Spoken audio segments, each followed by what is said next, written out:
Hello and welcome to episode 399, we're almost there, of Connected. This week's show is sponsored by Squarespace, Trade Coffee, and Indeed. My name is Federico Vitici, and I am joined by a person whose name, I've actually been doing some research on this.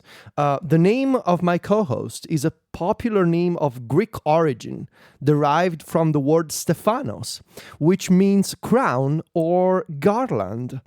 It was a prominent biblical name that was made famous by Saint Stephen.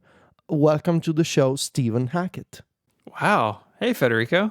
Garland Hackett. Garland Hackett. What's up, Crown? What's up, Crown Hackett? Crown boy. Stephen was stoned to death, so I hope it doesn't end that way for me. Well, I didn't want to go any further in the origin of your name because it Just don't do whatever they did, you know? Yeah. I mean, they were doing the right thing and got stoned for it. Anyways, I am joined by someone. Their name also means things. Their name is Michael. And you may think that name probably doesn't have any real meaning, but it really does.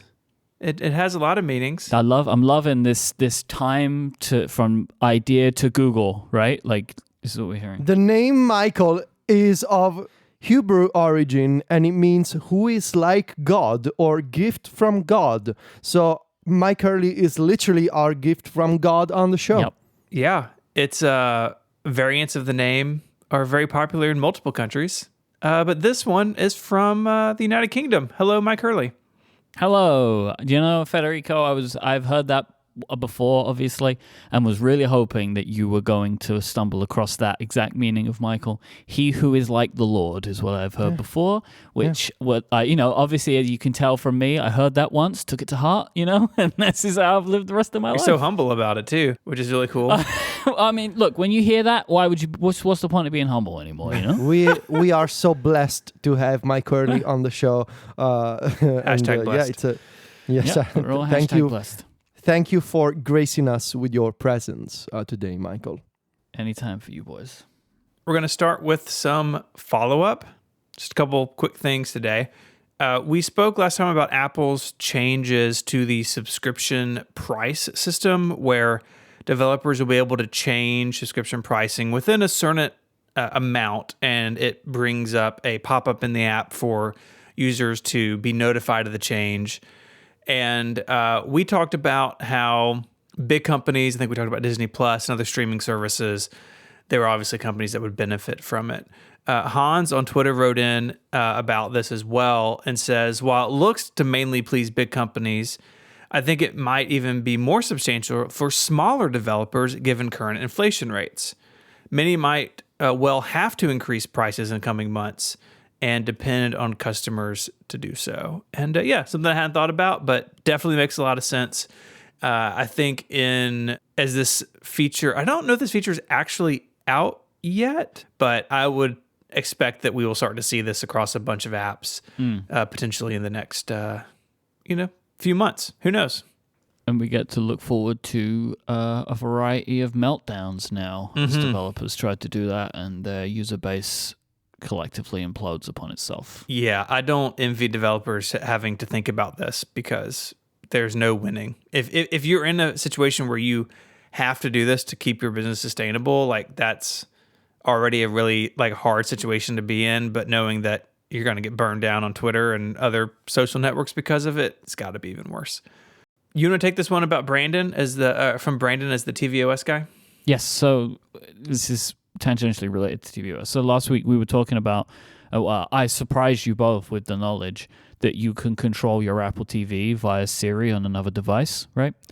So Brandon wrote in with another multi-device Siri thing that you can do. So this is what Brandon had to say. Sometimes I ask Siri to do things just to try. I love that about Brandon, That's like optimism. Several months ago, I asked Siri on my kitchen HomePod to stop an alarm on my wife's iPhone in another room, and it did it. Now we use this feature all the time. You can ask Siri to snooze or stop alarms and timers on any family member's device from any other family member's device or HomePod. If you don't know which device it is, just say stop the nearby timer or alarm. Sometimes Siri will confirm, sometimes it just stops. I thought that was pretty cool. Wow. I had no idea this existed. So thank you, Brandon. Turns out these devices are smarter than we give them credit for. Should we apologize to Siri? I don't know. No. No. Well, let me find out. Hey, Siri, I'm sorry. We let off. I'm so sorry, Siri. Okay. No need to apologize. Oh, okay. There you go. Siri, I'm sorry. It said no need to apologize. I have my phone muted. Dude, you got the silent treatment. Siri's not ready to forgive you. Is there a setting to make Siri silent when your phone's on silent? I don't know. Maybe is the volume down on your phone? Probably. That would be it. Because I'm recording a Clearly the volume. podcast, Don't want it to go off. Well, but I just don't touch my phone and I keep my phone on silent. I don't need to worry about the volume, Do either of y'all ever have your phone off silent? No. Yeah. On? Did you say off silent or on silent? Does your phone ever make noise? No, never. Yeah, mine neither. Yes, it's interesting, right? I don't ever do it. Adina doesn't do it. I know when Adina does do it, though, because for some reason, she uses like the clown horn sound for a message noise. Wait, what? Yeah, and the first time I heard Which that, I'm one like, is it? I don't know about this. Hold on, let me find it. Hold on. Settings. It's on. So Federico, the answer is it's the worst one, is what it is. Sounds. Text tone. What's it called? I have some real-time follow-up when you search it. Zach says there is a setting in Siri responses, spoken responses always, when silent mode is off, only with... Yeah, I have always, but silent mode is also on. So the idea is I want to hear Siri, but I don't want to hear any other sounds from the system. What's the name of this tone, Mike? Is it honk? Looking. It's horn. It's this one. That's terrible. Give it to us one more time. The funny thing is it's in alert tones and then in a sub-menu called classic, which is funny. Yeah, the old sounds. Yeah, and it's this one. Why does she use that? I don't know. She thinks it's fun. I ask, so why do you do this? She's like, I think it's fun. My one is set to hello, but I never hear it because I always have my phone on silent. And Adina has her phone on silent all the time too, but sometimes it gets turned off or she's turned it off for like she's expecting a phone call or whatever. And then she gets a text message. And like imagine what that's like when you got like friends that like send you multiple messages over and over and over again. I think we all do that to each other, honestly, but you don't really notice it when the sounds but sometimes she'll be out of the room and her phone's just going diddle diddle. I'm like, oh my god, this has to stop. She's a wonderful person though, and I love her very much. Yeah, but sometimes like she listens to this show. That's the problem. She makes questionable decisions about technology sometimes. Like I can never forget the AirPods thing, and now the clown horn. Today I called her. I needed to speak to her, so I called her, and she answered, and it wasn't working. And it turned out because her AirPods were in another room outside of the case, touching the table, so they were connecting to the AirPods. This is what's going on. Very, very capable, very smart, very incredible woman.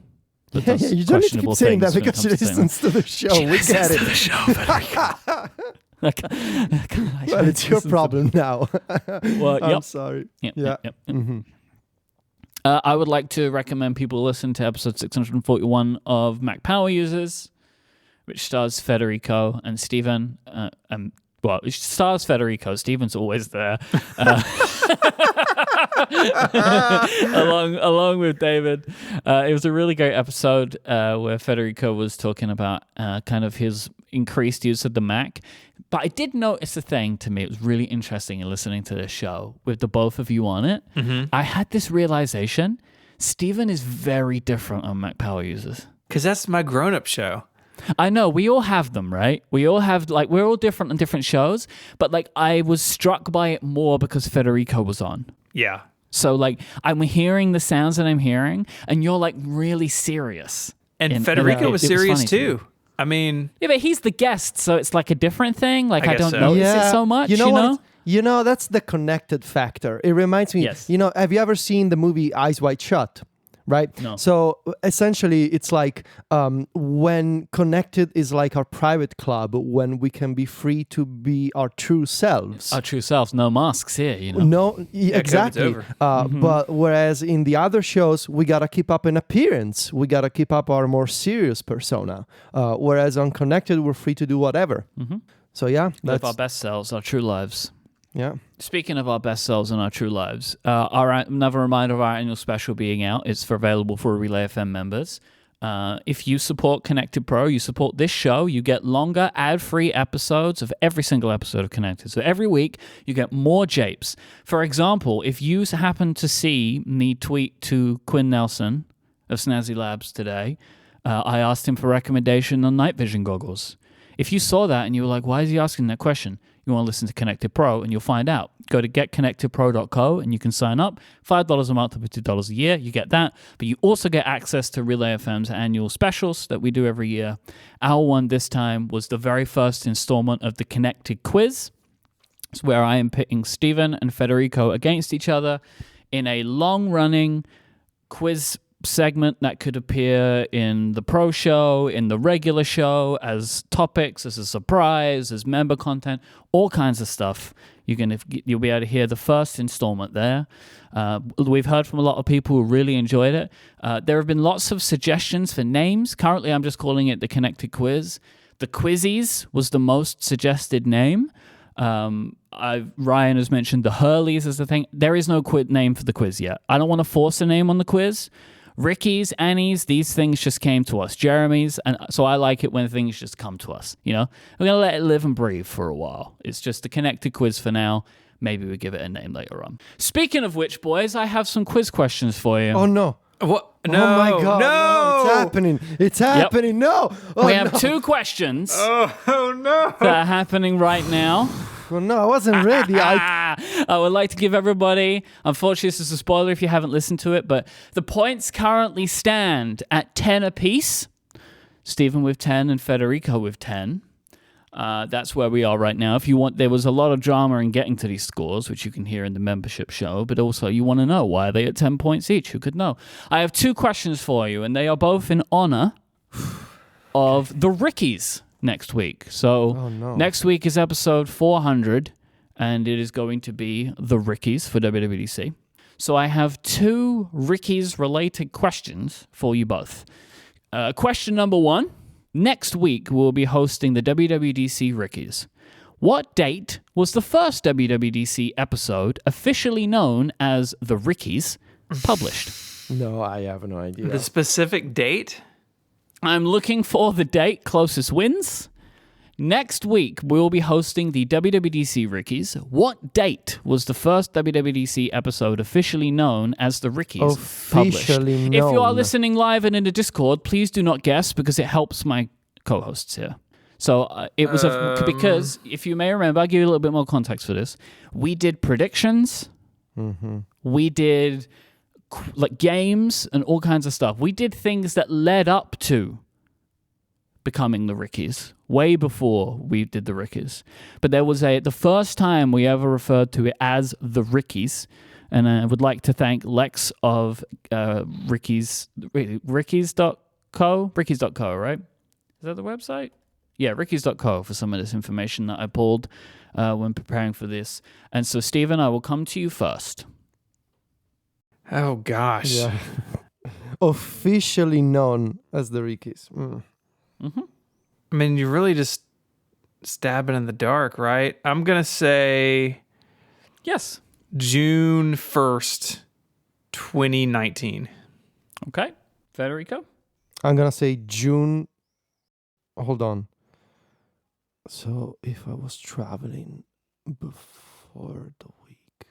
No, it's got to be earlier than that. I'm going to say May 30th, 2019. So you've basically picked anything earlier than my date.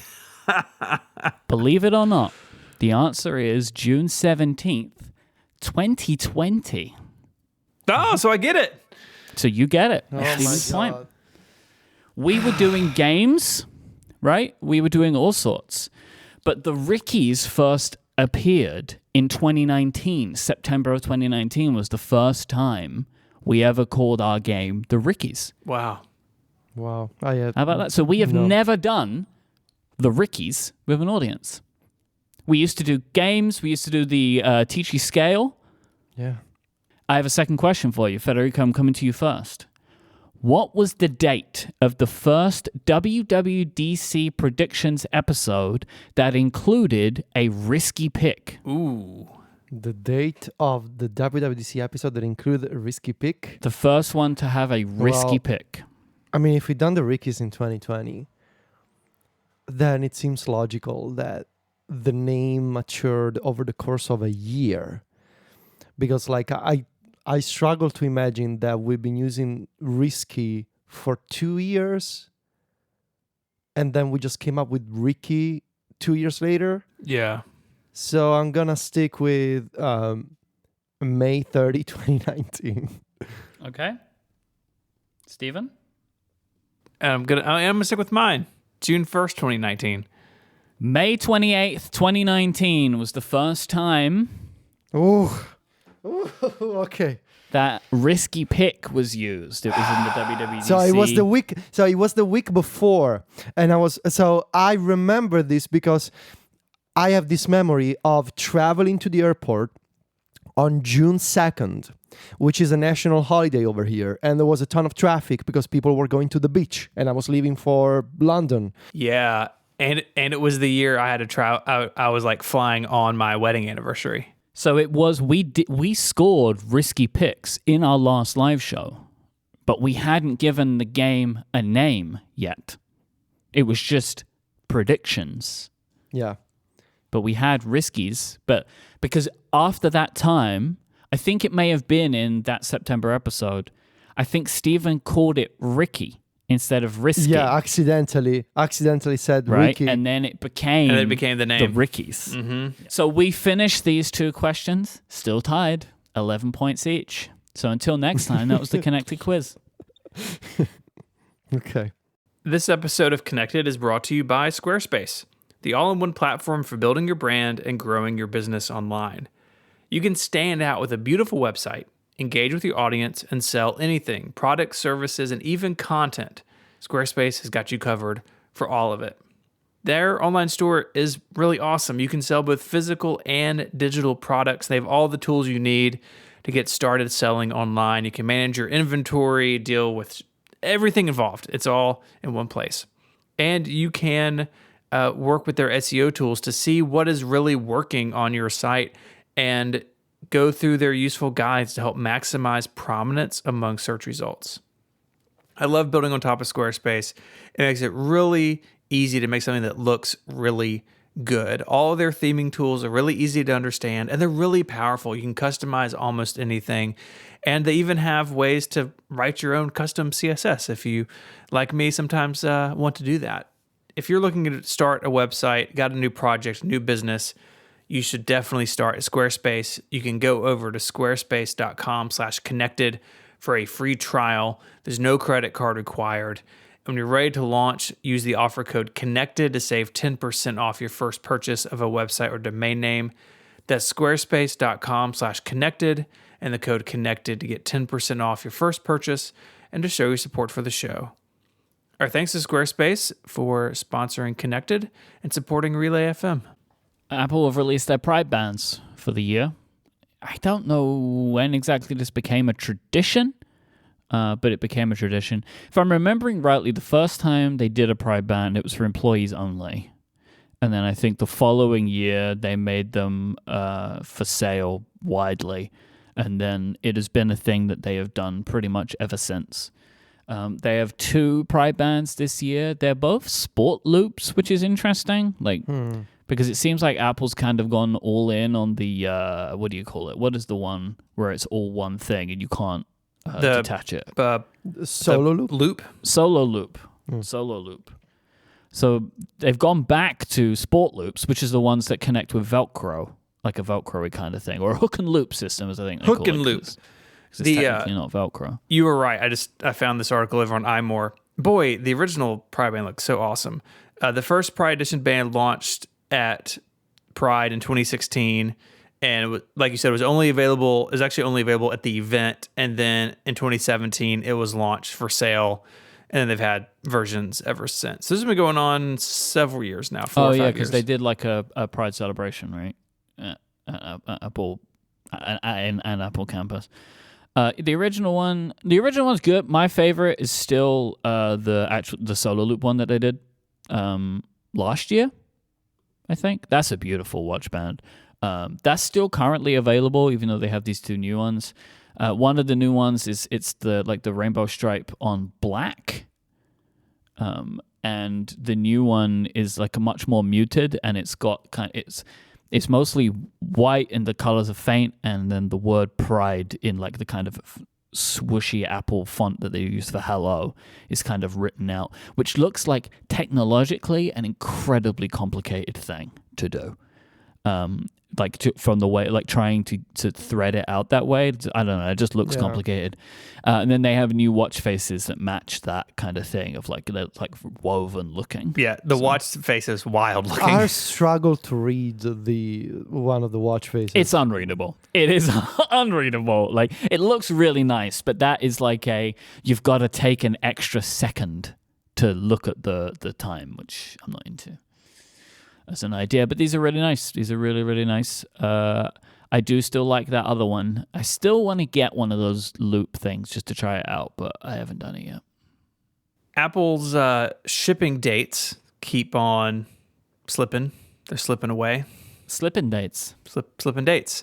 Slip and slide. I came across this article on Macworld. They've got some specifics. But, up until this point, I feel like Apple's done pretty good job isolating themselves from supply chain constraints. I think a couple of quarters ago, they made a shift of like, there's some components that are both in the iPhone and the iPad, and we're going to prioritize the iPhone. And that makes sense, right? They are effectively the iPhone company. It's half of their revenue roughly any given quarter.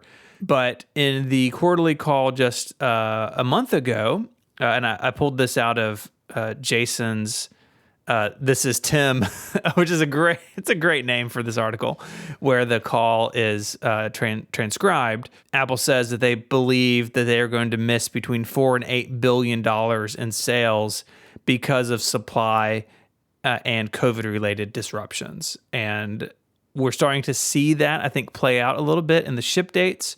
So some things you can still get basically within a few days, depending on where you are. These dates are from the U.S. store, but most iPhones are available within just a couple of days. There are a couple of specific SKUs. Like I kind of just went and built a bunch of iPhones, and some of them have slid out to like mid-June, so 2 to 3 weeks out, which is a little definitely unusual with the iPhone. But some products are 2 to 3 weeks out, like the MacBook Air. Some are pretty close, the Mac Studio, the iMac within a week or two. But if you want a Mac Studio with the Ultra, it's 8 to 10 weeks. The Studio display is 8 to 10 weeks out. The MacBook Pro, most of them are 8 to 10 weeks out. And that can't be pleasant for a company that prides itself on its operations. But it also means that if you need one of these machines for a new employee, or you're going to school or something like that, you better plan ahead, because you may get lucky and walk into an Apple store and they have something in stock. But if you're ordering online, or if you're doing a custom order, you may be waiting a while. I'm surprised about the Mac Studio and the Studio Display, that there's still that. It's been like that for the entire time that those products existed. Yeah, they never really have dropped. And a lot of people, including our friend John Voorhees, had his ship date for his move around a bunch, right? And I'm sure it's discouraging if you're trying to get your hands on one of these things. But I think that Apple's preview of this problem is definitely going to be true. That some of these things, it's going to push them out of the quarter. It's going to hurt their quarterly results. The numbers will be down where otherwise they wouldn't be.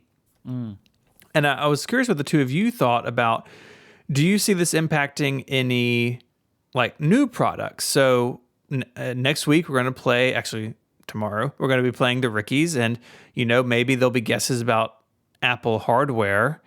Do you think that in this sort of environment, Apple would say, well, the new MacBook Air is ready, but maybe we should wait until we have more on hand? Like, do you have any thoughts about that? I saw a link today, and I can't find it now. I can just see a bunch of rewrites. I don't know where it came from first.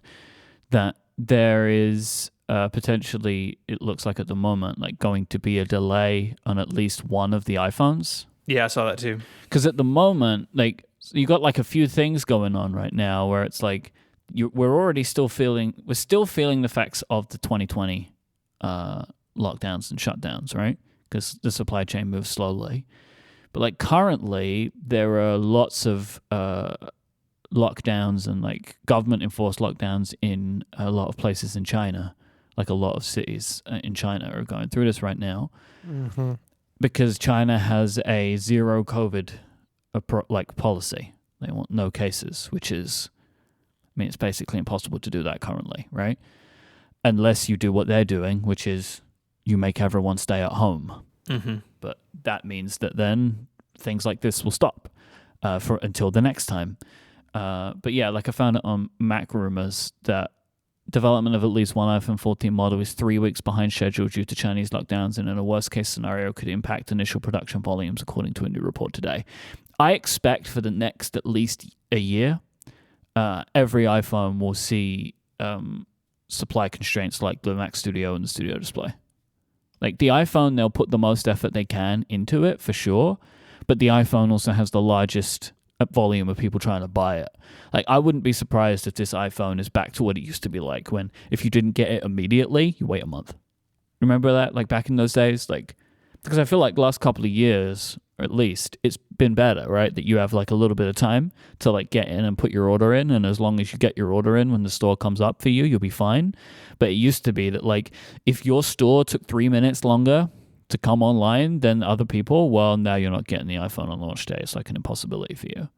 And I wouldn't be surprised to see that kind of thing happen again, like this time around, because it seems like they're struggling across the board to get all kinds of component parts, right? Yeah, I saw that story too, and I think for that reason, I don't know if they want to really announce hardware right now and say, oh, we are announcing this, but actually it's launching in July. I don't know. That would be kind of weird. Oh, what, like if they were going to do stuff at WWDC? Yeah, or whatever? if they were going to do stuff at WWDC. You know, I don't think there's going to be hardware in my Rickies.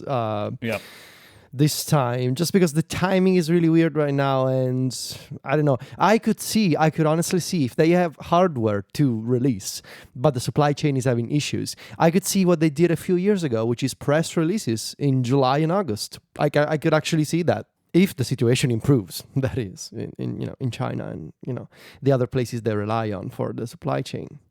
Yeah, I mean, no one is better in the world at this than Apple. And I think seeing that they are now struggling with this, I think clearly shows how bad the situation is, right? And it may be that I don't know. I think Apple has alluded to in the past where like they've had certain components, stockpiled. Legacy nodes, right? They've had things legacy nodes queued up, but I would imagine all those plans they had or all the backup components they had laying around, it's all gone now because they have done a pretty good job up until this point. Other than the Mac Studio and Studio Display, which are kind of when this started, if you needed a MacBook Air a year ago or 6 months ago, it was pretty quick. And now they're in a situation where this has lasted longer than they probably anticipated, and this is kind of where it is now. It's wild to me that the other laptops that you mentioned, like the MacBook Pro and the MacBook Air, are seeing it because, like, in theory, you would assume it's not a new product, right? Like, that is a system that they would have had worked out a long time ago. But if you're struggling with that and the iPad Air and everything, like, it's just showing that, like, they just don't have anything. This episode of Connected is also brought to you by Trade Coffee. When you become a Trade Coffee customer, you can enjoy knowing that you get the freshest and best tasting coffee you've ever made at home. And the coffee you'll be drinking will be out to you from the country's best independent craft roasters, which helps those small businesses a lot. You start with this really cool Trade Coffee quiz, and you ask some questions, you answer some questions, you get the coffee. Mike, you've gone through this process. How's it been? I love it. I love how easy Trade make it. I know my preferences a little bit, but I know what it was like when I didn't. And some of the questions that they ask, all the questions that they ask are nice and simple. And they're things just like that it's easy for you to answer. You don't need to be able to like have a ton of coffee knowledge to be able to give the right answers. They make it nice and simple. And at the end of the day, they give you the coffee that you're looking for. And you're probably going to say this in a minute, Stephen, so I'm going to say it instead. And if for some reason they send you a bag of coffee that you don't like on your first try, then they're going to hook you up with one of their specialists to work directly with you to get you something that you're going to like. So there's no lose. And it's cool. Trade's coffee team taste tests thousands of coffees to keep 450 different kinds ready to ship every day. Everyone has that one coffee they just love, and Trade will help you find it. They deliver a bag of freshly roasted coffee as whole beans or ground for however you brew it at home, and they guarantee you'll love your first order, or like Mike said, they'll replace it for free. They're pros at this. They've delivered over 5 million bags of fresh coffee, earning more than 750,000 positive reviews. Right now, Trade is offering new subscribers a total of $30 off the first order, plus free shipping, when you go to drinktrade.com/connected. That's more than 40 cups of coffee for free. So get started by taking their quiz at drinktrade.com/connected and let Trade find a coffee you love. That URL is also in the show notes, drinktrade.com/connected. You'll get $30 off. And don't forget, Father's Day is coming up. A Trade subscription is the perfect gift for the coffee-loving dads in your life. Our thanks to Trade for their support of the show and Relay FM. We got some breaking news. The WWDC keynote is the first day of WWDC. Oh, no way. Calm down. No. They used to do it at the end. You should do it at the end. Keep people in town, you know? You go to a bunch of sessions, and then you learn at the end of the week what you learned about. Apple announced the keynote June 6, 10 a.m. Pacific. It will, of course, be streaming at apple.com and the developer app, on the Apple TV, on YouTube. Platform State of the Union, which is sort of like the developer keynote. It goes into more detail about some of the technologies announced. Very often, the keynote will not include code on slides, but the Platform State of the Union will. It's kind of That's the one I really struggle with, State of the Union, man. Sometimes it's very interesting, through. like tidbits, but sometimes like I'm just watching somebody write Swift and I can't handle it. And the Apple Design Awards are that evening at 5 p.m. Pacific.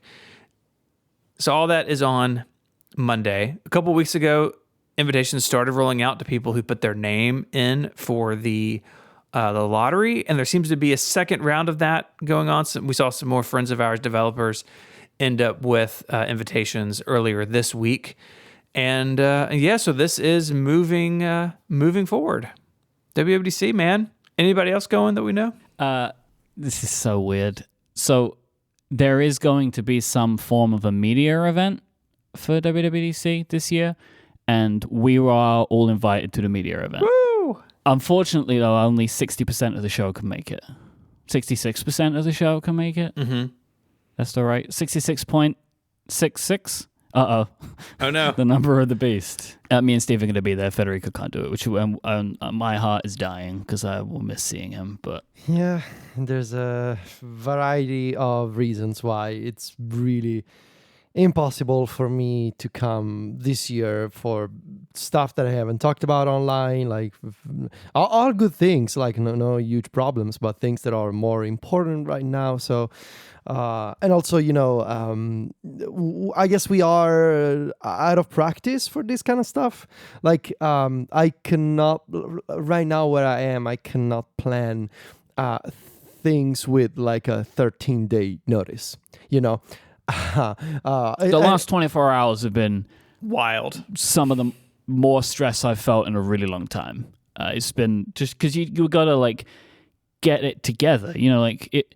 Mm-hmm. Usually on a WWDC, we're all going to be there anyway, right? So it's like this had all been planned 3 months ago. And like we used to buy the plane tickets in February and book a hotel room 4 months before.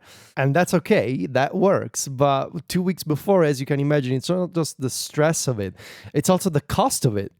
Like right now, these things are wildly expensive. It's really, really, really, really expensive to fly. If you're coming from Europe, right? So, and it sucks because obviously, I haven't seen you guys in 2 years, 3 almost. Well, no, 3 years. Right? That was 2019. Yeah. And I this is not like real WWDC, but it's like the beginning of maybe going back to a regular WWDC. Or a beginning of the new WWDC, whatever it might be, right? Like, which is Whatever be it might more be, than like this, this whatever this is. Yeah. And I think they're gonna settle on this, right? The idea being there's always gonna be the online component. You will always be able to follow sessions remotely, and have the online labs. Like that online component is not going away. But my theory is that Apple really wants to have an in-person component again, for a variety of reasons. First of all, they like it. They like to see people. They like to see developers. I can imagine that the energy of an in-person event beats, seeing positive tweets and compliments online. So just seeing people must be nice. I also feel like Apple must be thinking that in person they can control the message and the networking and the narrative more, because they can show you around places, because if you're part of the press, you can have in-person communications and meetings. Like it's a more controlled environment if you're Apple.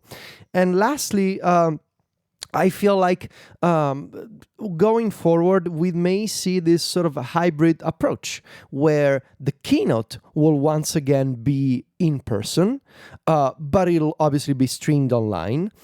Sessions will probably go to a mixed format where some of them will be pre-recorded, others will not. Labs will be split. There will be online labs and there will be in-person labs. And the capacity of the event will no longer be 5,000 people, will be maybe half of that. So double the capacity of this year, which is about 1,000 people, I guess. So I think maybe they'll do that hybrid approach. But what they're doing this time with, inviting people and then having a few extra invitations and then setting up a few things with the media, it suggests to me that they want to do some in-person things again. And perhaps those things will be growing next year. I think you might be right, because I'm surprised by it. But I think that kind of thing that you're explaining of like not going back to like what it was, but having something that sits in the middle that can tick a lot of those boxes, but not like revert it for people that had gotten a lot out of WWDC being all virtual. I actually think that there is a line that they can kind of meet there, which I think they're starting to attempt this year. And we'll see what it's like in future. Like maybe WWDC is always at Apple Park now, right? And it's like maybe a controlled amount of people that they can bring in, and they can have all of the events in a day or two, because they've got this like developer center, which like I don't know what this is. I don't know if I'll get to see it. Like, and it's kind of weird. Like I'm thinking now, like I was always really convinced that it's like, oh, they'll just have like a video that they made in advance and they'll just show it to the people. But now I'm not sure, right? Like, will they do an on-stage presentation like they used to? Like, I don't know what it's going to be like, right? Nobody knows yet. I guess you guys should just wait and see what happens in a week and a bit from now. But yeah, I'm intrigued. Obviously, I'm really excited because it's my first ever event that I've been to. Yeah, congratulations. Thank you. I'm really. That's why like it is complicated and it's not ideal. Because again, it's like we weren't expecting this to happen. And also, it's like, as we were saying, we're out of practice for this kind of thing. Like, this 2-week notice is kind of what they always give, but they haven't done it in a long time, so it's just it's all like a kind of a complex thing. But I wasn't going to miss this because it's my first chance. What chance? Well, I will say, obviously, it's more complicated to travel these days. I will do everything I can to be there, but who knows, right? Travel is complicated now. Yeah, I'm excited to go. It's going to be definitely different than previous years, but I think it'll be fun to see the changes. And yeah, I actually was already going to California at the end of the week, and so I sort of just rearranged my existing trip to add a few days to the beginning of it. It's going to be interesting. I mean, some of the stuff has begun to trickle out about the developers who were invited to it, where they're going to get to see some tours, and there's going to be some inside stuff, some outside stuff. I think it's just going to be so interesting because, like y'all are talking about, we don't really know what this WWDC is, right? Like, is this what it is for a while longer? Is this a transition into something more like what we used to have? We just don't know. And apart from all of the announcements, which we're all excited about, of course, want to see what they've been up to. Just the event on like the meta level is super interesting, I think, to all three of us. I have no idea what it's gonna be like for me. I always take lots of notes, right, during these presentations. Yeah, that's very hard to do. This is my assumption. Like, do I just give up the I'm just like, well, I'm not even gonna bother try and just sit and watch it? I guess that's what I'll do, right? But it's just a very different experience for me. I'm always like, all right, laptop out, off we go, and I'm writing down everything possible. But I feel like that's not going to be something I'm going to do or want to do. So that's going to be weird. I've only been to one in person in 19, and being in the room, like my notes from that year are pretty sparse because it feels like it goes faster when you're in the room. Mm-hmm. And yeah, it does. It's also like harder to hear because like there's people are cheering and clapping and stuff. And like if I'm just at home on my couch, like it's just me. I'm not clapping, right? I'm trying to take notes. So yeah, I'm curious how that's going to go because, you know, we all have shows to record afterwards and throughout the rest of the week. But like one thing I've enjoyed over the last couple of years is I've been able to rewatch or at least skim the keynote again in the evening before I have to record anything. Mm-hmm. And that's impossible to do when you're traveling and just due to time constraints normally. So it'll be fun. I think Federico's right. We're all a little bit rusty at this, but you know, at the same time, I think so is Apple. And I think we're all going to kind of be figuring it out together. Yeah. Yeah. And I mean, obviously, if I would have done it if I didn't have other things happening in my life, like, and even if it was a very expensive, like, just if the timing was different, I would have done it. So I'm hoping that, you know, next year things I'll be able to make it back because I've been really missing this. My advice on the notes would be don't take notes during the presentation. Instead, save your first reactions and your questions because those you're going to forget. Notes you can always take about stuff and features. That's so good. That's such good advice. Oh my God, Federico, you're a genius. Well, I love that. I've been through this before. You've done a lot of them. How many have you done? Like 6? 5. 5. Yeah. Like, I mean, keynotes in general. Because you also did the Apple Watch one, right? Oh, yeah. Oh, keynotes? Maybe 7? Because you also did that one in New York, right? So like 7? I did the one in New York. Did I do another in San Francisco? I don't think so. I think you only, outside of... I did the Apple Watch. Outside of WWDC, I think you went to the Apple Watch and the iPad in New York one. Yeah, I think that's right. So I've done 16, and people may say, 17. Mike, why are you so weirdly familiar with this? And it's because I'm always involved in Federico's travels one way or another. I've done 6 keynotes total. 4 WWDCs and 2 keynotes. And yes, Mike was always involved because I was very much a newbie when it came to traveling years ago. I'd never done it before. And Mike was my teacher. Yeah, I remember how excited I was for that Apple Watch one. I think I was more excited than you. I kept looking for you in photos all day. Do you remember that? Yeah. Yes. Yeah. Like, and I kept like drawing. I was using like, what was that app? Sketch? Was that the app with the pink heart? Was that what it was called? Yeah. Yes.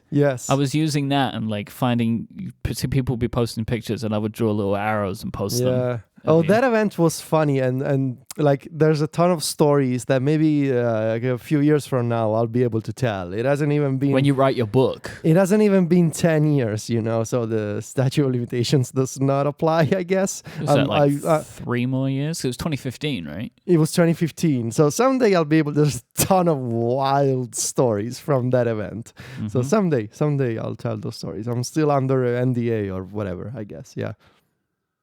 Are you? Probably not, right? But like, you gotta keep some stuff to yourself. Who knows, right? Maybe. Who knows what we agreed to? You know? Who knows? I mean, if he was, could he tell us? You know? Oh, exactly. Like I don't even know what is NDA. I don't know. Yeah, I don't know what it means. Never deal a bad hand. I don't know what. That's all one word. A bad hand. Yes. A bad Never hand. deal a bad hand. A couple of things on the invite. Like, the memoji thing is fun. Like, it's just like a fun thing. Lots of people have been posting images of the Power Rangers movie artwork, which is like so perfect. It looks just like it, which is weird. But the couple of things. One, I mean, we've seen this a bunch of times, so it isn't like new, but I don't think we spoke about it. What do you guys think of that font on the webpage? It looks like a new San Francisco, right? That's a news. What are they calling it in some people on Twitter? SF wide. I think I've seen SF people call it. wide. Yeah. I think that's right. It looks good. Looks great. I think they wanted to do a new typeface for like this display type things. So posters, marketing materials. They've been using SF Display so far, which is part of San Francisco Pro, which would be the regular version of San Francisco. And I think they're making the right call in having a proper display typeface for this kind of things. I think it's too cool to use in like iPhone marketing. Like it has too much of an attitude, I think, to it, like in a good way. But for stuff like this, I think it works really nicely. And like I could imagine this on like iOS promo pages or whatever, right? Yeah. But like to use this on a billboard would be odd. But I love the way it looks. When I see it, I hear the sound from the Inception. Interesting. That one, yeah. Swiftly approaching. We're a bunch of nerds. I think it looks cool. It's hard to. I mean, it shows up in weird places. Like I'm now struggling to find it on their website, but it was in on the WWDC website, right? Yeah, and it was on the original kind of like promo page, but all of that stuff's kind of changed now. They changed also as well. Just on a separate note, Apple have tightened the COVID restrictions for developer attendees. So they sent out an email which says, this is from Mac Rumors. It says, Apple informed developers they will need to wear N95 masks while indoors, and a negative FDA-approved COVID antigen test is required the day before. Attendees will need to upload their negative test results to Apple's portal before arriving at Apple Park. This is different. The original thing was test within 72 hours and optional masks. So this is much more controlled than it was before. So that's intriguing to me. I mean, it's not a surprise, right? Like apparently COVID is rising in the Bay Area. I mean, like it rises and falls all over the place, right? They changed their working at the office plans for Apple employees. So I was wondering if they were what the response would be like that for this. And it's that they're like locking things up a bit tighter than they were. It was all very much like, and now it seems like they have like a real, this is the defined plan. I think someone on Twitter had seen a list of exactly what tests you have to do. Here in the U.S., the at-home tests seem like they will be fine, which is good because trying to find some other tests like the day before would be difficult. I'm glad they're doing it. Someone who's going, I'm glad to see them stepping this up a little bit in response to the numbers in the Bay Area. So there's also the student aspect of WWDC where students can submit projects this year in the Swift Student Challenge. Some winners have been named, and they will be getting a cool WWDC jacket and a customized pin set, something they've done for a few years. If you ever want just like a real good time, about 2 weeks after WWDC, just search WWDC jacket on eBay because people flip them. And of course, now you can get a lot of them cheap. Like you can get one from 2016 for $25. But I have the 2018 denim jacket, the Levi's one. Underscore gave it to me. Yes, that's the coolest one, I think. They did a cooler one, I think the next year maybe. Is that the one with the emoji printed inside? No, they did two denim jackets. Mine might not be from 18. I might be misremembering it. But they did the denim jacket. I have the first one. Then they did one the year after where it wasn't so blatantly WWDC printed. I think they may have stitched it in black rather than white or something. Yes. The 19, I'm looking on eBay. 19 is a bomber jacket. The outside is black with WWDC in black, but the inside is like bright orange with a bunch of Memoji and no, images. That's not the one I'm talking about. I remember that one, but they did two denim jackets, two denim Levi's jackets, and one of them, the one I have, was the first one, and they did another one. We all know the best one is the black leather one with the aqua tint on the back. The black leather one. Yes. Oh, you have that one, right? Yeah, James gave it to me. Yeah. That's very serious, that one. Also, student. What do they call it? Student. What's the name of this program? The Swift Student Challenge? Yeah, but they didn't have a different name before? Scholars? WWDC Scholars? Scholars. That's what that's the word I'm scholarship? thinking of. Scholarship. Scholars, yeah. But I don't call it that anymore. But they get AirPods too. They're getting a pair of AirPods. Yeah, it's awesome. Is there AirPods 3 or AirPods Pro? AirPods Pro. Clearing out the inventory before the new AirPods I think Pro. I need to be one of these because my AirPods Pro battery is dying. Oh my God, boys. My AirPods now, they don't last more than 2 days. Like even with the battery case, I'm charging them all the time. This happened the first time. Do you remember this? This happened before. Like the battery started going in the original AirPods and then they brought out AirPods Pro and we replaced them. I'm really hoping for AirPods Pro 2 because my battery is no good anymore. Yeah, it's that time again. They're dying. It's very sad. I'm not noticing that because I sold my original ones and I've been using the custom red painted ones that I got from Colorware last year. God, you did that. I forgot about that. I got my sexy red AirPods Pro with a black case. So I swapped them mid-cycle, basically. And I sold mine, actually, a couple of days ago on the internet to a guy from somewhere. So What service do you use for selling? it's an Italian service. So it's Italian only. I don't want to ship abroad. It's too eBay. complicated. That's what they call it. It's kind of like eBay, but it's like Craigslist. Right. But you don't have to meet up in person. Okay. So many people try to propose that, like, can you deliver this in person? Nope, I am not taking cash from a stranger in a parking lot. We do stuff like that all the time. Like, well, when we sold my iMac, we did just collection only. Yeah. Stuff like that. Because I wasn't going to ship that, right? There was no way. I didn't even have a box, right? Yeah, this is a funny thing. So I sold my iMac Pro. So you right? had a stranger come to you? Yeah. But we don't, No, we don't give them our address. We just tell them a place to meet us, right? Yeah, I'm not doing that. I'm afraid, somebody's going to pull a knife But on the me thing or was, something. there was no other way for me to sell that iMac Pro, right? Like, I didn't have a box. Yeah, I don't have boxes either. I make my own boxes. Yeah, but the iMac Pro is giant and heavy. It's going to break, right? Like if I ship the iMac Oh, Pro, yeah. that thing's not going to make it. That's the reason, right? We don't do this for other stuff. We just ship it. Adina saves boxes. She'll package them up and send them off, like whatever. Like you sell Apple Watches or AirPods or whatever. But there was nothing to do about the iMac. Like this is the only way it was going to work. The guy arrived. He had one of those bags. Wait, like an iMac You know, bag? like the iMac bag? Yeah. So like this guy is an iMac flipper, clearly, right? Like he arrived and he was ready to go. He knew what he wanted to check. He was like on it. He was like, did you do the thing where you have to take it off of iCloud, like iCloud.com, which is the thing, by the way. If you ever sell any Apple device now, you have to go to iCloud.com and remove it there. It doesn't matter if you've removed it all on the phone and wiped the phone. You also have to do this. Otherwise, it's activation locked. This is a nightmare, but it's a thing. Zach in the Discord has found the 2017 jacket had the white printing on it. The 2018 jacket, the WWDC part was just a pin. So the jacket was otherwise just a black denim Levi's jacket. The laziest WWDC jacket. No, it was good because then you just had a black denim jacket.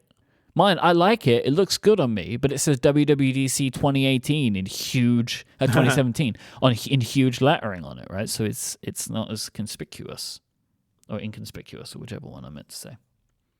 Developers also get to pick a thing to do. So considering people are going to be at Apple Park all day, basically, because they're doing the keynote and the State of the Union and then the Design Awards, there is a section in the middle of the day where you get to choose as part of a tour either Apple Park Hills, which I guess is the land around Apple Park, the fitness center, you go see Apple's gym, or Cafe Mac. This is a funny thing, right? Like this is like a funny little thing. You literally go see a guy named Jim who works at Apple. I think you misread that. You go to see Apple's gym. Oh, jeez. Jeez. Whoa. Well, Yeah. I'm It's sorry. not- It's all Steven's fault. He gave me this disease. I'm sorry. Uh-huh. It's not the Fitness Plus Center. It's literally where the employees go to work out. Yeah. Or where they go eat lunch in the cafeteria. Or you see some trees. Apparently, it's an incredible gym, though. Probably, but it's like it's a gym. I mean, Mm-hmm. you know what gyms are. But like, so James says like Cafe Max has great food, and I believe that, but I don't think you're eating there. Yeah. I think you're just going and looking at it and leaving. So this is like being at the zoo, right? I mean, you get to see now you can see Apple employees in their natural habitat as they eat lunch at Cafe Max. Like, is that what's gonna happen? Like, they're gonna show you around and you can see people from a distance and be like, "Oh, those are Apple employees." I mean, and I don't know this for watch sure, them. but I expect every employee that doesn't have to be at Apple Park on this day is told to stay home. Yeah, it's not real Apple employees. It's actors paid to act like they work there. Right? Okay. Yeah. You know what I mean, though? Yeah, like, yeah. this is going to be such a disruption. And like, unless you need to be there for some reason, I imagine that you're not going in that day. All right. Here's a funny question for you both. Some non-graded predictions. Just having a conversation here. Love it. Okay. No pressure. Apple Design Awards. What are we thinking in terms of who's gonna win? Oh, man, that's a hard question. Just spitballing, just out there. Come on, some theories. I need to look your at who theories. won 2021. Kraft won. I believe was Kraft did win something, right? But I want to just get. But no, was it the best app of the year? Let's see, Apple Design Awards. I really feel like I'm not the best person. Like, I feel like I should be asking. You know what? I'm going to change. Can I flip this around? Can I ask you two? Because like, I don't feel like I'm as plugged in to the new apps as you two are, especially you, Federico. Maybe you're going to make predictions too, actually, so we can all do it, right? I guess you're going to. You have some, I'm sure, right? I'm actually looking myself right now. So they do. Did they do a like they give a game like a what do they call it? Arcade game of the year? Yeah, they do. Like, did they do that? They do. It's all complicated now. It's like inclusivity winners, delight and fun winners, interaction winners, social impact winners, visual and graphics winners, innovation. Like, it's much more complicated these days, but probably in a good way. But like, more people can win. But,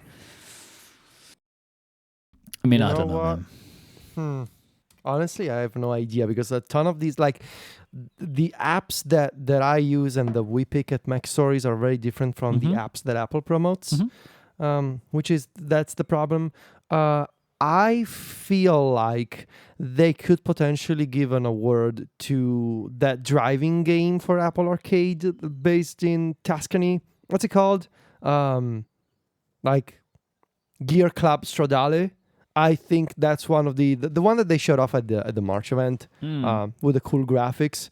That's something that I could see in like the what's it called, cool visuals category or like best game. I'm thinking of like what else made an impact on Apple Arcade in the past year. I don't think they will give an award to NBA 2022. Which is always promoted like in the front page of Apple Arcade. Thumper is another release, but that's a port from a console game. So I think Gear Club has a good shot at being, promoted in the game category. For apps, though, I honestly have no idea. I could see Glass, the photo app, the Instagram alternative. Yeah. I think Apple really likes that one. It's a good message too, right? Yeah, it's a good message. Not Words, the new Zach Gage game, I think that has potential to get something. And I'm going to throw it out there. I think maybe for Delight and Fun, one of the... you guys have seen those. One of those not boring apps. Oh, one of them won last year. Oh, it won last year. Okay. Well, then it's not winning this year. The weather one, I think. Okay. So not it's boring not weather. It was a finalist of the visuals and graphics category. It was they had finalists. Yeah. Oh, yeah, because they did the thing where they pre-announced like the short list of, the finalists. Interesting. We'll see. Yeah, I think Glass will maybe get something this year. Yeah, I'm going to be completely honest. I have no idea. I have no idea for this because I don't feel like I'm very good at this kind of stuff. I don't download enough apps. Well, you should listen to this podcast about apps. I do. But you just said yourself you don't talk about these kinds of apps. Well, I talk about... Right? They're not going to put Obsidian in there, are they? Or like... what about... Because I also feel like they could potentially give an award to some Safari extensions. from the past year. Honestly, I think they should give 1Password. Well, no, they're not giving 1Password one because it's now an Electron app, and they're not giving an. It also won. It was a finalist last year of the Inclusivity Award. All right, we'll see. Maybe I wonder if they'll do the finalists again, because those came out a few days before WWDC. So maybe next week we'll get the announcement of the finalists. Interesting. Okay. All right. Not that it will matter for us because we're recording next week's episode tomorrow. Yeah. We're going to forget that this ever happened, this conversation. No one's going to remember this in 4 weeks' time or whatever it is when we'll finally have nothing to talk about. All right. So, Mike and I will be at WWDC, and we're going to FaceTime Federico the whole time. This episode of Connected is brought to you by Indeed. There's no winning when you play the waiting game. When it comes to hiring, don't wait for great talent to find you. Find them first with Indeed. When you're hiring, you need Indeed. It is the hiring platform where you can attract, interview, and hire all in one place. Instead of spending hours on multiple job sites searching for candidates with the right skills, Indeed is a powerful hiring partner that can help you do it all. Find great talent faster through time-saving tools like Indeed Instant Match, assessments, and virtual interviews.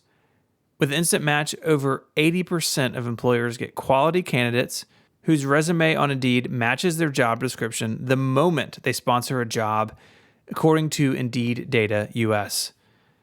Instant Match is incredible. Candidates you invite to apply through Instant Match are 3 times more likely to apply to your job than candidates who only see it in search, according to US Indeed data. And as soon as you sponsor a post, you'll get that short list of quality candidates and you can invite them to apply right away. No more waiting. Even better, Indeed's the only job site where you only pay for applications that meet your must-have requirements. They are an unbelievable, powerful hiring partner, delivering 4 times more hires than all other job sites combined, according to Talent Nest in 2019. True story for y'all. I had a family member just got hired using Indeed. They were asking me where they should look, and I told them Indeed, and they got a job. Join more than 3 million businesses worldwide that use Indeed to hire great talent fast. Start hiring now with a free $75 sponsored job credit to upgrade your job posts at Indeed.com/connected. Offer is good for a limited time. Claim your $75 credit now at Indeed.com/connected. That's INDEED. Indeed.com/connected. Terms and conditions apply. Pay per qualified applicant, not available for all users. Need to hire? You need Indeed. Our thanks to Indeed for their support of the show and Relay FM. Okay, we are concluding our exit interviews for last year's WWDC announcements. Look backs. They're look backs. Look, I've been saying exit interview in the I know, chapter but that's the other shows do exit interviews. They used to. That's They like didn't do thing, it last time. That's the thing other people do. We do look backs. What is an exit interview? I have when no you idea what when you're you quit a talking job or leave a job, like in a big corporation, they sit down with you and they want to know, like, tell us everything that's bad and good about your job. So the looksy-backsy at macOS Monterey. Why do we need to do that? Let's start with shortcuts. Federico, Are you doing this one? Huh? I'm the Mac guy. All right, because I've done all of them. I mean, for now. I'm the Mac Okay, fine. guy. I'm sorry. You go ahead. You know, like I will say I would suggest you start with shortcuts, though. with Federico's help today. Thank you for filling some of this into the document, Federico. I appreciated it. And then I went through Apple's macOS Monterey page and added in some other points. We will start off, as suggested by the wonderful Stephen Garland, shortcuts for Mac. Shortcuts for Mac's really good, right? Should we move on? Yes, that's all we're gonna say. No, come on. This is the biggest thing, right? Like, this is the biggest thing added to macOS. Yeah. I mean, and I would argue, like, realistically, I think for a lot of users, one of the biggest things added to macOS for many years. Yeah, it's been the biggest deal for a minute, I think, for a bunch of different reasons, and the way they did it is super interesting. But I'm not Federico, so Nobody is. Well, I mean, yeah, that's true. well, this is a very philosophical thing you just said. Can anyone Who even is Federico? who? Yeah. Well, anyway, Yeah, I don't want to get into that again. Yes, you do. You know me, but not right now. So shortcuts for Mac, I think it was off to a really rocky start, and that's putting it kindly. The app was incredibly buggy and crashy and visually glitchy last year, and those problems they were really bad during the beta season. But the thing is, September came and a bunch of people, myself included, and Jason, obviously, we all thought, oh, this is going to be labeled a beta, which is, there's plenty of precedents for this. I mean, Apple has done it with Universal Control, for example, which just exited out of beta in 15.5. So it's not unusual for Apple to say, we have this new feature, but we're calling it a beta because we need to do more tests out in the open. Shortcuts for Mac should have been labeled a beta, and it wasn't.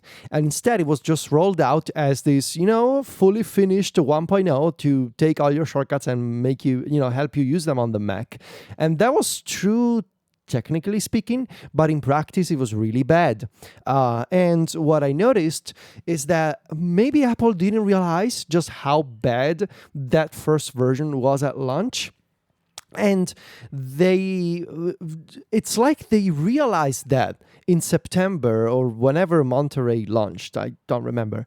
And they were like, oh, we had no idea it was this bad for you guys. And so they started reaching out to the community. And I can tell you, they really listened to complaints that I had, that other people had. And then they took notes and they followed up like, what can you describe why you have this problem and what would you like to see instead? And they got back to work. And honestly, they spent the past 6-7 months just iterating on the app and polishing the app. And they've done a bunch of things that I appreciate. Like, for example, continuing to reach out to the community. I know that they've been in touch with the feedback system, but also privately with folks that use the app, with, some power users from the Shortcuts subreddit, for example, which is great. But they've also been documenting what they've been doing out in the open.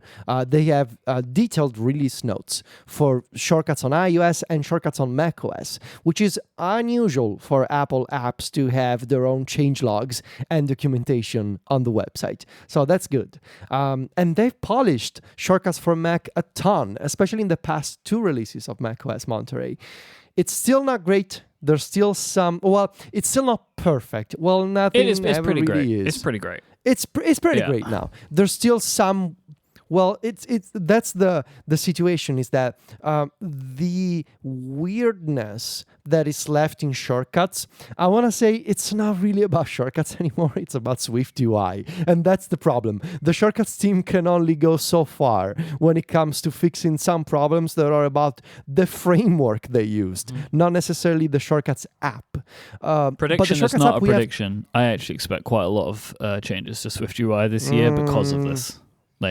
Developers have been really complaining about SwiftUI over the past few months. Well, but this is Apple's biggest task that they have completed in SwiftUI, surely, right? Is the Shortcuts app.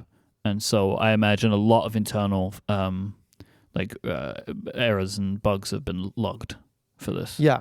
And so the Shortcuts app that we have today on Monterey, looking back in this, what are we calling this? Looksy-backsy? It's just a look back. Just a look back, that's all it is. I prefer Looksy-backsy. It's nice. It's cuter. So I think what we have today is so unique on macOS. The Shortcuts app on macOS Monterey, I'm going to go out and say this, is the best version of Shortcuts we have. Oh! Because, because you're right. No, you're right. You're genuine. Like, there is no argument about it. Like, it's. I find. I don't know if you feel this. I don't want to step on your toes. I feel like it's easier to edit big shortcuts on the Mac app. It's easier. It's easier to edit. Again, there are still UI quirks here and there, but it's the fastest one. It's the most efficient one, and this is the most important point. It's the only one. It's the only version of Shortcuts that combines 2 eras of automation in one.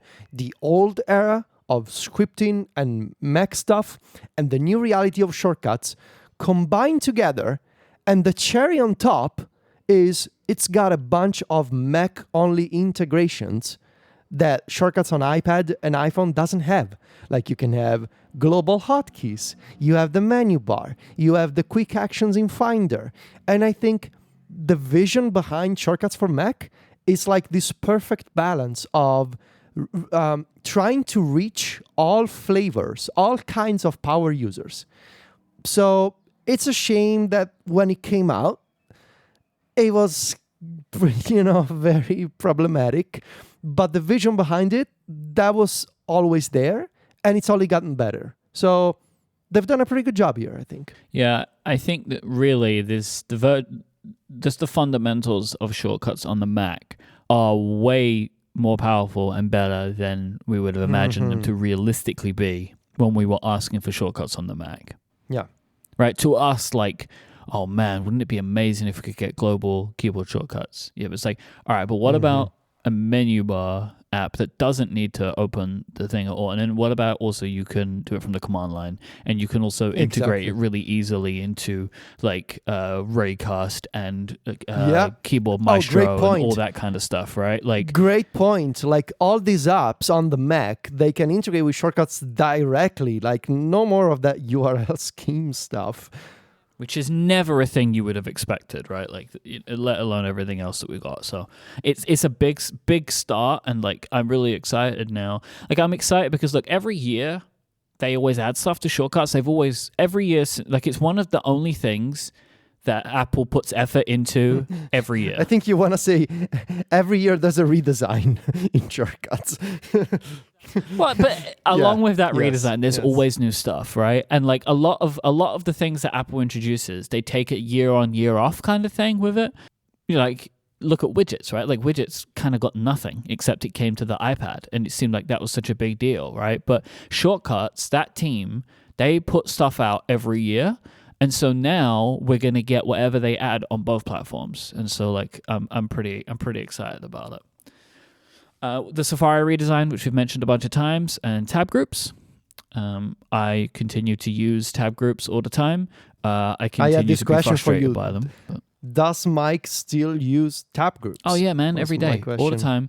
But I still have that issue where like if I do a search via the Omnibar or whatever Apple calls it, the tab just closes. This happens so much, and it happens randomly. Yeah, you mentioned it. And I hate it. But yeah, I still use it. Like, I use it today. Like, I really like that I can be on my iPad or I can be on my Mac, and I've like got like my recording tab group open, and I've like got all my show docs open. It's like today I was taking all my notes on my laptop of like in the connected document, and then when I sit down on my iMac, this is the tab group that it's always set to here. It's all just ready. Everything I need is open. All my windows are open. They're all sitting there waiting for me. I love it. Like as somebody who uses multiple devices like I do across an iPhone, an iPad, and 2 Macs, this is one of my favorite things that's been added to Apple's platforms in years. Like, it's perfect for me and the way that I use my devices. It's janky in places, but I can take that. Like, I take the annoyance because ultimately I get kind of what I'm looking for. I don't use Safari tab groups, but I basically use shortcuts to kind of make my own. So I have a shortcut for each show. Interesting. So if I hit, and I have them on my Stream Deck on the Mac, but I also have them in the menu bar, and it's on my iPhone and iPad. So like if I hit the MPU button on my Stream Deck, it opens a new window, and it has all the tabs I need to work on MPU's outlines, and that works pretty well. I mean, he's the Mac power user. It sounds like it. It sounds like it, doesn't it? Yeah. Talking about that, what about the Mac low power user? I never even think about low power mode on the Mac. It's a weird setting. So it's buried in the battery system preference pane. This is all Apple says about it. Your Mac will reduce energy usage. My word, that's a bad sentence. Your Mac will reduce energy usage. To increase battery life. Reduce energy usage. Reduce your energy. To increase battery life and operate more quietly. I don't know what it does past that because there's very little about this on Apple's support site. There's the way it's set up in settings. You can have it automatically enabled if you're on battery and automatically disabled if you're on your charger. That's how my MacBook Pro was set up. I don't know if that's the stock setting or I turned it on at some point. But I had no idea that when my laptop wasn't charging, it was in low power mode because everything seems to work. Like I don't know what it turns off. Like That's weird. On the iPhone, it quits background mail refresh and photos updating and stuff. Yeah. Oh, so much changes. Like the brightness can only go up so far, and it like adjusts it more aggressively. And Yeah. all So kinds of I'm not stuff. quite sure what this does, but it's there. If you're super into it, there is this Mac app called Cooldown that lets you basically put a toggle in your menu bar to turn low power mode on and off. Interesting. Boys, the Mac is awesome, right? Like Yeah. Yeah. the Mac's so good. You know, I was getting this from listening to Federico on Mac Power Users a bit, like, you know, just kind of like reflecting a little on where I am. Where are you going as a where Mac are you going user. with this? Just this idea that like there's a thing that Apple has, which is low power mode, and someone can build an app which lets you activate it from somewhere else in the system. Imagine that. Like I just love it. I love it. It's great. Yeah. Focus modes Yeah. came to the Mac. Quick Note came to the Mac. Does it do anything? Quick note on the quick note on the Mac. All right. So in theory, you can enable this. Where are hot corners in desktop settings? So in theory, you can show the quick note floating thing on the Mac if you associate it with a hot corner. But it's so weird, like the way that it works. It's not like this. It opens this floating thing that I think defaults to the either to the first note in your quick note folder or the most recently modified note. The animation is really strange compared to iPadOS. But then when you open it, it's not like it's this regular window. It doesn't have anything special. It kind of feels to me like Quick Note was always meant to be an iPadOS feature, and they did the bare minimum work to make it happen on macOS. I'm not even sure that on macOS it supports capturing the deep links like you can on iPad. Like I don't think it actually works with the capture like add link. Quick Note is a truly weird It is. thing. It really is. I can't think of a feature where they added it, decided it needed to be on all platforms, but it works fundamentally different on all of them. Oh yeah, it works with the deep linking. It works, but it's got this different menu where it's called Add App Link, which Love it. I don't think it's a terminology that Apple ever used. Like app links, You know, App Link. It's Add App Link. That's also a very strange name, and it brings up a pop-up. Like I've never seen this before. It brings up a pop-up with the list of deep links you can save from the Mac. This is so weird. It's like it was made from two different teams, honestly. Add app links. app links. App links. App links. App links. App links. App links. Mail extensions. Wah wah. What was this? So in the previous era, there were mail extensions, but they weren't like officially. Apple didn't ban them, but like they were like weird things, kind of hacky things to extend functionality into Mail.app.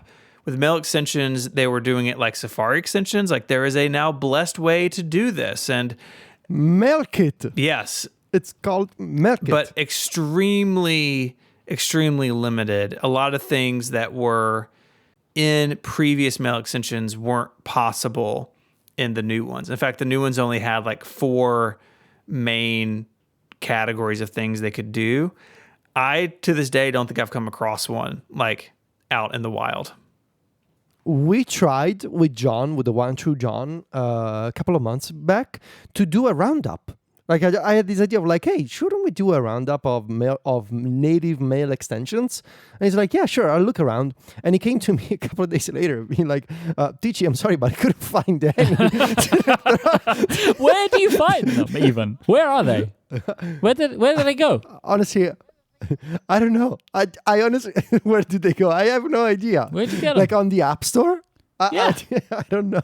I don't know. I mean, I just searched mail extensions on the App Store, and it didn't give me any. Like it says like a bunch of apps, but I don't know if any of them. That none of them look like they're actually Maybe one send companion, prevent embarrassing emails.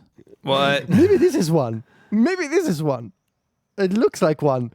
Be more productive, save time, and avoid embarrassing mail moments. Send Companion is a privacy-aware extension for Apple Mail that enables the following features. That's it. Auto text, attach reminder, and review alert. Do you often write the same email fragments? Auto text saves your composed snippets. Attachment reminder. Based on keywords you define, it will remind you of a missing attachment. That's actually pretty good. Yeah. Wish you ever had a second chance? With Review Alert, you have. Review Alert delays your send action, allowing you to briefly review your email for the most common mistakes. £2.49. Guys, I think there is one mail extension on the Mac App Store, and that's the one. That's it. Like, I think in 1 year, we've seen one mail extension. Mm-hmm. Oh, well. See? Who's the one true John now? John is a name, and it has many different meanings. It's the most common male-given name, so there's some irony in calling him the one true John. No, that was the that's reason. Exactly the point. That's why we did it. He's the one true John. Because there is a bunch of Johns, right? And ours is the one true John. Yeah, how many Johns do you know? Thousands. Name another John. Thousands. Yeah, name first one off the top of your head. Go. John? Voorhees. No! See? True John. The true John. Yeah, Syracusa. John Carpenter? I have 8 Johns in my contacts on my computer. It means that God is gracious. God is merciful. Universal control. Late to the party, but it's here. Yep. Did his thing. Just in time. AirPlay to Mac. Oh, I just saw the Send Companion app icon. Yeah. It's great. That's something. It's great. Why? So, so send to Mac, AirPlay to Mac thing. This feels like something I wish they had done about 10 years ago, because I think the most common use case for this, maybe before COVID, is you have a Mac Mini or something in a conference room and you need to you need to AirPlay something to it. But then the Apple TV kind of came along. So, if there's that use case, I guess too, like if you're like what I thought of before we had a television, we used an iMac or a string of iMacs really as our TV. And it would have been cool to be able to AirPlay to it. And there have been, since the beginning of AirPlay, Mac utilities to do this. I think one was called AirParrot. Do you guys remember that? Something Parrot? Yeah, I think I do. But now it's actually built in. Yes. which is good. I don't know why. I why think it took so that long. company actually pivoted to making this work on Windows, because I was looking a while back for like AirPlay utilities for my gaming PC, and I think I landed on their website. Isn't the same company that makes the app called Reflector? Yeah, I think so. And they have Squirrel Air in their name Squirrels or is something. the name of Squirrels is the name of the company. Yes. Yeah, that one. Okay, yeah, they're still around. Yeah. Squirrels make AirParrot, Ditto, and Reflector. Live text is one that I really enjoy. In fact, I used it preparing for this show. That quote that I read from the low power mode setting, I took a screenshot of System Preferences, opened it in Preview, and copied the text into Google Docs. Live text Question for you. is such a great feature. How does it work in Preview? Because it doesn't have that button, right? Like the iOS has that little button. No, you literally just select the text like it's in a Pages document or something. It's weird how little UI there is for it in Preview. Yeah, I would like there to be that button. I also wished that CleanShot could integrate it into their app. Me too. I don't know if it's possible. There should be a live text API. I actually hope it's one of the things that Apple does like better, like actually open up the framework and let developers Make it deep and open. It should be a deep and open framework. like message it should apps. It should. Yeah. Yeah, live text is Actually, great. so you just gave me an idea for a flexi that I am gonna save. A live flexi. Privacy. One of the things so you got like all the other stuff that we spoke about but the recording indicator in Control Center, that little orange dot, which is the bane of my existence, is always there in the menu bar because I'm always doing something with audio. So on my iMac, that little orange guy is always up there telling me Zoom and audio hijack. Thank you, Control Center. Wished it could go away. Can't get rid of it. And then it got, all the other stuff like the iCloud Plus stuff, like private relay, hide my email. I think we spoke about that before. Voice effects for FaceTime and other VoIP apps in Control Center. I saw an article on the Wall Street Journal, I think, lately about here's this feature that will make you sound better on Zoom. It's like, and it's always funny when I realize that these features that we know, but the majority of regular people have no idea that they exist. And judging from the reactions that I saw on that tweet or that article, a ton of people had no idea this feature existed. Which, by the way, and this is just, I want to open a quick parenthesis here. There's this format of tweets. Oh my God, yes. Uh-huh. I'm so you've got me already. I was going to say it. Yeah. There's this. I know you, my friend. There's this format of tweets. And I have also realized there's these people that have specialized in these tweets because they try to do it multiple times of here's this iPhone feature that you didn't know existed that's gonna change your life.